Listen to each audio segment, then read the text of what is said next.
keep going. So that's, like I said, also cleaning up your credit is going to save you tens of thousands of dollars. All right, so now let's start getting into the nitty gritty. Let's start getting into the credit bureaus themselves. So what a consumer reporting agency is also known as the credit bureau. So the credit bureau are going to be the companies that collect and maintain your credit information and sell it to lenders, creditors, consumers, and all other entities in the form of credit reports, what we know as credit reports. And here's the thing. There are hundreds and hundreds of credit reporting agencies, but the biggest three are going to be Equifax, Experian, and Transunion.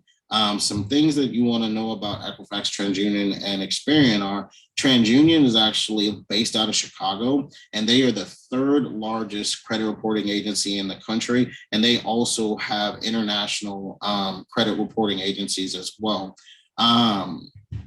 Experian, they're going to be the largest. They're also one of the youngest.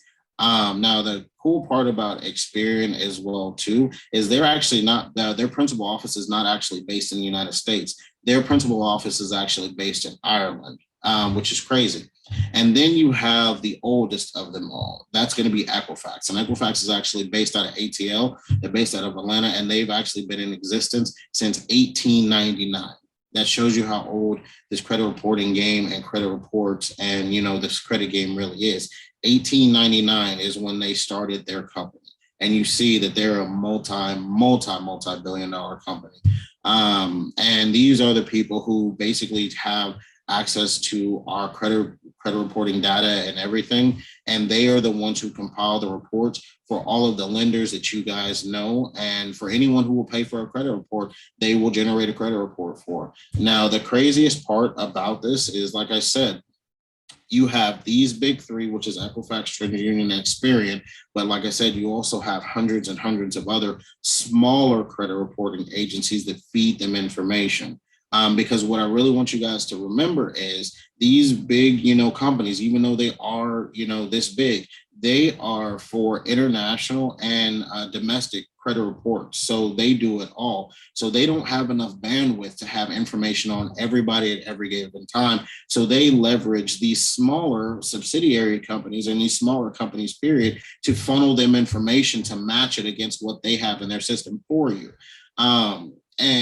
For example, and you guys want to write this down, the smaller companies, the main smaller companies that feed these individuals information, that I will tell you, here's a gem, guys, so you'd want to write this down. The smaller companies that do feed them information are going to be ARS, CoreLogic, Innovis, SageStream, LexisNexis, and Check Systems. Whenever you do go down your credit restoration journey, you definitely want to opt out of these entities, these secondary entities. The reason why, like I said, overall, these secondary entities, which is, like I said, ARS, Innovis, SageStream, LexisNexis, CoreLogic, and Check Systems, these are how the credit reporting agencies get their information. So if you opt out of these secondary bureaus and do not give them any information, that now makes the credit reporting agencies, or the credit bureaus, the big three, that makes it to where they're not able to get the information they need to match it to your file, and that makes something unverifiable. And you'll see how that plays a part in later on in the presentation as well. So some other things that I want to talk about is when we talk about these credit bureaus and these smaller credit bureaus and everything, it's basically they are playing telephone with your information. And just like anybody who's ever played telephone, the further the information gets away from the source, the more errors that the information has. And you guys will see how that's important here shortly. So let's set the stage a little bit. So what I want to ask is, based on everything that you guys currently know about the credit reporting agencies, the credit bureaus themselves, how many people do you think right now, how many US-based consumers are walking around with issues on their credit reports or inaccuracies on their credit report that they don't even know about and that are not theirs? Do you think it's 1 out of 10? 5 out of 10, 3 out of 10? 8 out of 10. What do you guys think?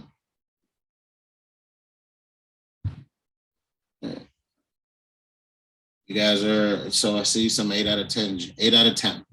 8 out of 10 people, or roughly 80% of the actual US population right now, is walking around with items on their credit that are not theirs, inaccuracies on their credit report that are not theirs. That's 8 out of 10 people. 8 out of 10 people, based on the information released by the Consumer Financial Protection Bureau, or CFPB. Those are astronomical numbers, guys. That is insane. That means if you threw a stone in a group of 10 people, you're going to hit 8 people out of that's going to have issues on their credit report that are not even theirs, whether it be names, addresses, aliases, employers, accounts, foreclosures, bankruptcies. There's so many people out there who don't even look at their credit report on such a regular basis that people have put all types of stuff on their credit and they never knew until they went to go do something like get an apartment, get a car, or get a loan or something like that. Then they find out, oh, guess what? You have a foreclosure on your credit. And they're like, how do I have a foreclosure? I don't even have a house. Well, it says you do right here. And it says you haven't made the payments, and it says you've gone into foreclosure. We can't give you the loan. And if you think that sounds crazy, we actually had somebody one time who actually had 6 foreclosures on her credit report. And the issue was she never knew it. She didn't know until she went and got a car. And that's the most insane part. So something else I cannot stress enough, guys, is make sure above all else, you're checking your credit report regularly. You should be checking your credit report the same amount of times you check your bank account, because of the fact that at any given time, there's anything can happen to your credit report. And if you're not checking it regularly or have some type of monitoring service, you would never know. So some things else that I want to call out, of course, 8 out of 10 people, those are the only people that we know about, or the only people that are actually generating a score. But here are some other issues that I want to call out. 24 million people right now are walking around and they don't even have a credit profile. Their credit is they either buy everything in cash, or they never put anything in their name, in a bad way. There's a good way to do that, and there's a bad way to do that. We're talking about the bad way. 24 million people do not have substantial enough information to even have a credit profile, which means, unfortunately, in this situation, and this is the only time you're probably ever going to hear me say this, is bad credit in this case is better than no credit whatsoever, because at least with a bad credit history, you can clean that up. You can make sure that that's squared away. But if you have no credit at all, then you're going to have to start from ground one, zero, building up versus restoring. And both of which are going to have their challenges. But, it's just, you want to make sure that you are generating a credit profile, because in the event you need that emergency credit card, in the event that you need to relocate to a new apartment, or get a new car because your car breaks down, you want to make sure that you have all of the tools necessary to be able to go do that. And in order to do that, you have to have a credit profile. But 24 million people right now are walking around without one. Now, here's some other, scary, situations that I want to talk about. 61 million consumers currently have subprime credit. And subprime credit, just like we talked about, is anything from 350, from anything from 600 all the way back down to 350, or 300 even, actually.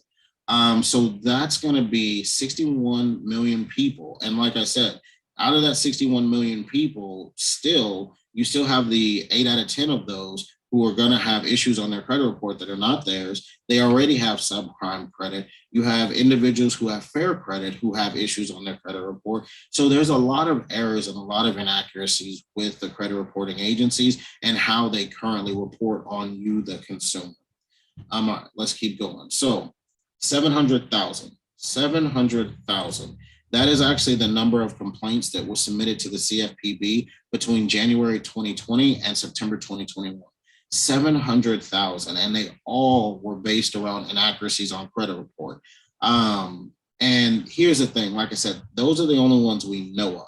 But the craziest part about that is that was overall at least 50% of the overall total of complaints received by the CFPB, in that time frame.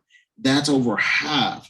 Over half of the complaints are all about inaccuracies surrounding these 3 companies, Equifax, Transunion, and Experian. That is crazy. Those are ridiculous numbers. But here's another even ridiculous number. Less than 2%. Less than 2%. Less than 2% is the satisfaction rate that as a cohort, as all three combined, have as a credit reporting agency. So that is Equifax, Transunion, and Experian.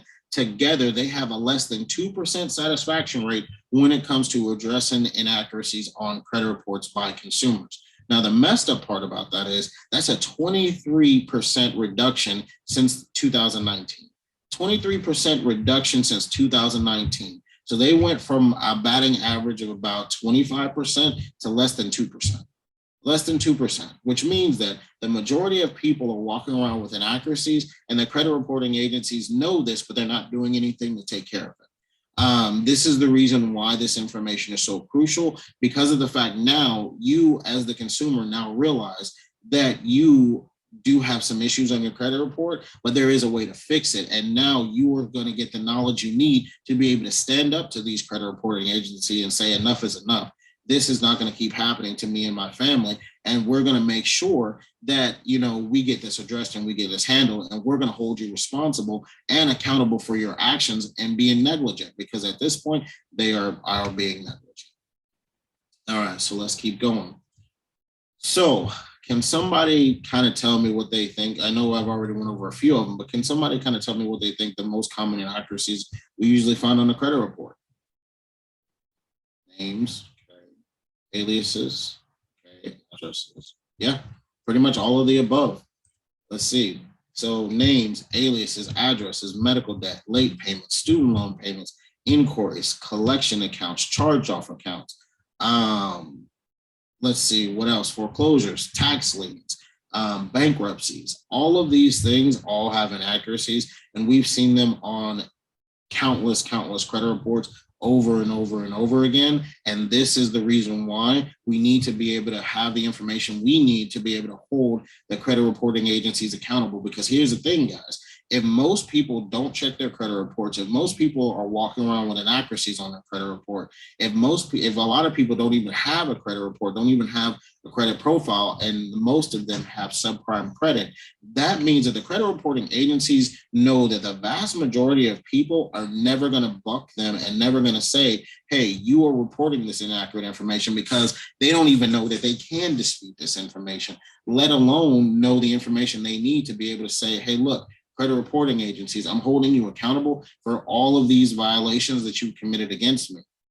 So basically what they do is they play the law of averages, and they see that as long as they keep people where they currently are and keep them in a state of ignorance, and also a state of, feeling like that credit is a mountain, is a mountain that no one can climb, they win at the end of the day, because of the fact that they're still getting money from everyone who pulls your credit report. You for all of the times that you go out and you try to get loans and everything, the credit reporting agencies get money from that, because they're the ones who are generating your credit report for that lender to look at it and then deny you. They get paid either way. So this is the reason why it is imperative. It is so crucial that you guys know this information, because if you don't know this information, you're going to be a victim in this case. And I don't want you to be a victim. I want you to be empowered, and I want you to take control of your credit health, take control of your credit life, and move on into the best years of your life from here on out.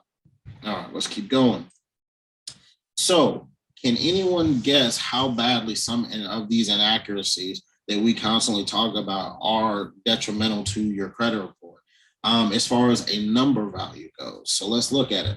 So late payments, right? Everybody's had a late payment. Things happen, this, that, and the other. But here's the thing.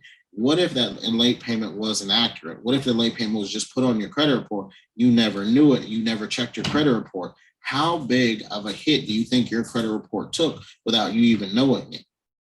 Any ideas? Let's see. Late payments, about 110 points. 110 points. And that's just one late payment. That is one late payment on one account, period, can be up to 110 points deduction on your credit score. Guys, that is the difference between an approval letter and a denial letter.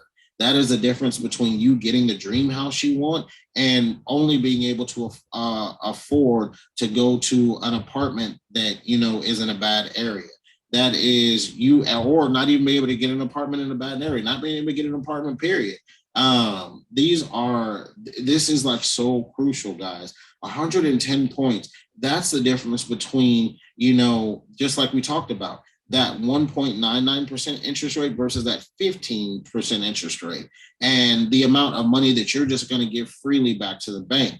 That's why it is important that you always check your credit score, and you always need to check your reports constantly to make sure that no clerical errors are on there. And if they are on there, I'm going to show you how to fight those. All right, debt settlements. Debt settlements can cost you up to 125 points. And the thing about it is, guys, these debt settlements don't even have to be yours. We've actually seen, like I said again, we've actually seen it to where debt settlements can be put on your credit report as an error, or the information is corrupted, is unverifiable, and now you take the hit for that. And the thing about it is, just like we said, if you don't check your credit report, you never knew that you took a 125-point hit until you, for example, say go try to get that car or that loan or that apartment, and then they deny you because of the fact they say, oh no, you're a risk, your credit score is too low. All right, let's go. So next, foreclosures. How big of a dip do you think foreclosures will cause? Yep. See, foreclosures about 100, up to 160 points. 160 points. And here's the thing. I want to even set the stage. That's not even the biggest hit that you can take on your credit report, but up to 160 points. 160 points is the difference between you having good credit and you having subprime credit. And this is also something that can be placed on your account in error. Like I said, we know a lady who has had up to 6 on her credit report, and she never knew it in the first place. And this is the parts that is scary, because of the fact these things can happen without your knowledge, without your consent, or without you even being able to put up a fight. You just know, next thing you know, you're not able to get the things that you want because of the fact that somebody, put something on your credit report that was not theirs. And remember, guys, like I said before, it's like telephone. The further the information gets from the source, the more convoluted and the more messed up it is. So bankruptcy. Bankruptcy is the big daddy of them all. 240 points. Up to 240 points of bankruptcy can cost you. And here's the thing, guys. A bankruptcy is not credit repair. It is not going to fix the situation. It is actually going to make the situation worse, because not only are you now having to deal with all of the accounts that are messed up, but now you're also on top of that having to deal with the bankruptcy. And the thing about it is, you are going to get double dinged. You're going to get dinged for all of the accounts that you have the issues with, and now you're also going to get dinged for the bankruptcy too. So you're just now totally dug in a hole that some people, before would say, oh no, bankruptcy, that's the way to, get a clean slate and everything. No, it is not. That is a misconception, because what they're not telling you is you still have to deal with that bankruptcy for 7 to 10 years, possibly. You still have to deal with those negative accounts for 7 to 10 years, possibly. And if you do this could put you in a further hole than you would have been if you just disputed the correct way in the first place. And collection accounts. Collection accounts, we all know that we have seen collection accounts on people's credit reports. Some of you may even have collection accounts. Those collection accounts can cost you up to 110 points on your credit report, up to 110 points. Like I said, this is information that we need because of the fact that these are anchors that are put on us without any knowledge. And if we don't have the knowledge, there's no way we can ever get these anchors off. All right, hard inquiries. 15 points each time. And I'll set the stage for this. For example, you guys go and get a car loan. You got subprime credit. They say, oh yeah, Mr. John Doe, Mrs. John Doe, whatever. No problem. We are going to see we have a pool of lenders. We have, so many lenders that one of them is going to be able to take on your loan, and you'll be fine. And we'll get you in this, this car today. Boom, they go back there, and now they shotgun your information out to 20 or 30 lenders at 15 points a piece for each hard inquiry. You guys can see how that can add up really quickly. And that's only just one situation where that can happen. So you really want to make sure that you're taking your credit health very seriously, because this could be the determination from you living the life that you want, are living the life that you have to. See what I'm saying? Now, let's get into some of the things that the tools that we use in order to be able to fight these, these credit bureaus and these debt collectors and everyone in between. So, first and foremost, we use